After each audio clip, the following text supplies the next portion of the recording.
to meet one of the world's richest stars who can define happiness on his own terms. Known around the world as Mr. Showmanship for his chandelier trademark, Liberace's earned millions as a performer. But was it a struggle from poverty to win success? Well, I came from a very average American family. We weren't exactly poor, but we weren't a family of means. We all sort of we pulled together and pooled our resources, and everybody contributed to the support of my family.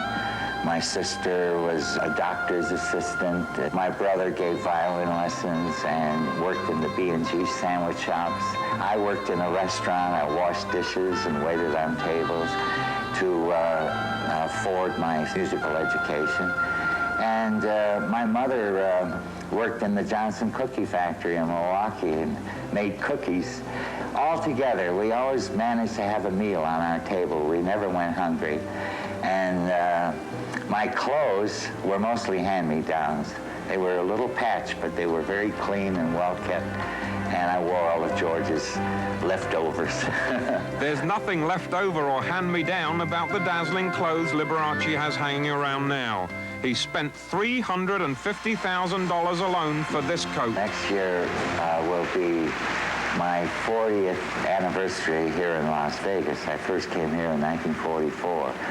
But actually, my career began before that. That's when I was a successful unknown.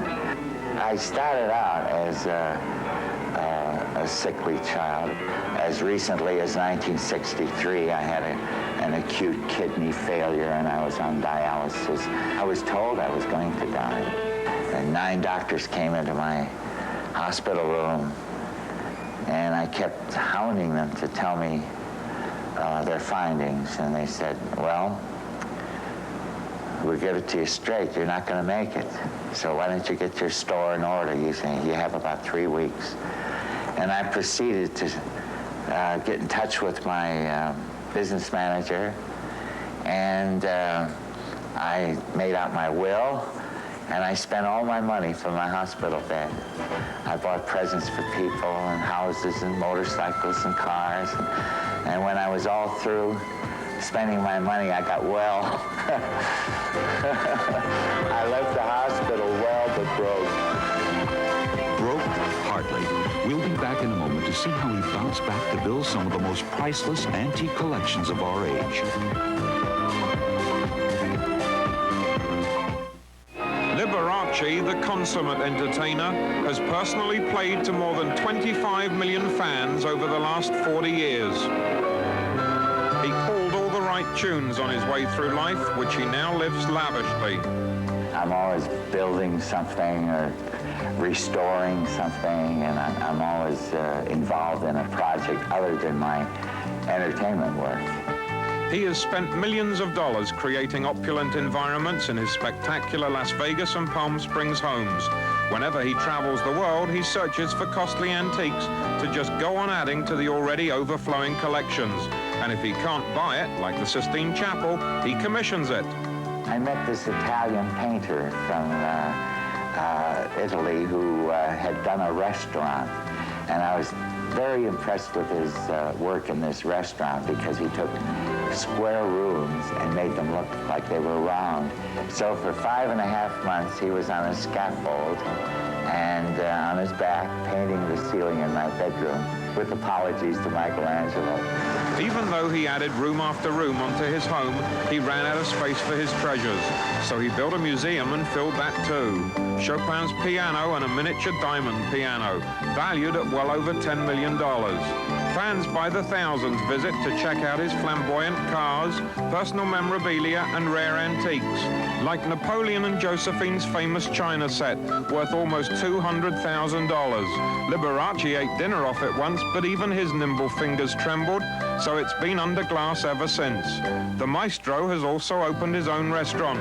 It's all pure Liberace, right down to the world's largest piano bar. What else would you expect? That Liberace flair is everywhere.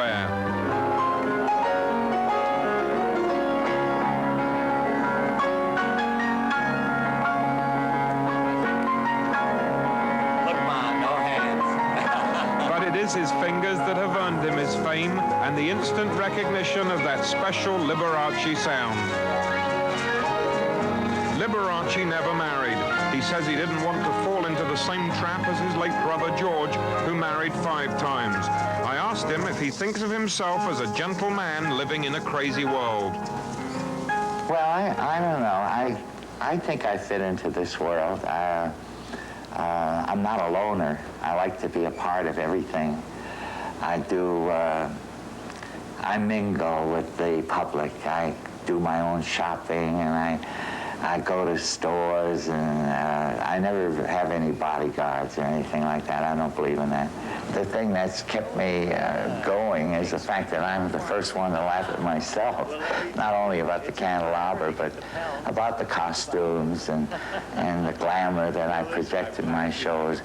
And of course, I have fun with it, and I think that's why the people accept it, because to me, entertainment is an escape thing. It's supposed to transport you into a world of fantasy, and if it doesn't do that, then it's lacking something. I think it's basically similar to the reason people love to go to church.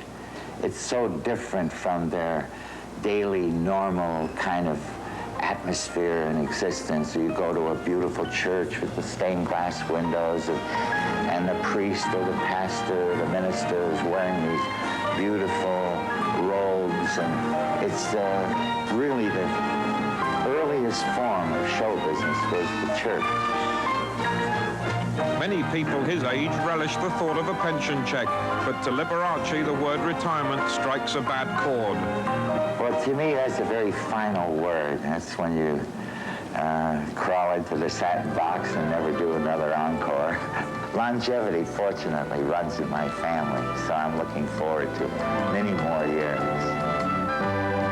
Liberace, Mr. Showmanship with his spirit of sincerity.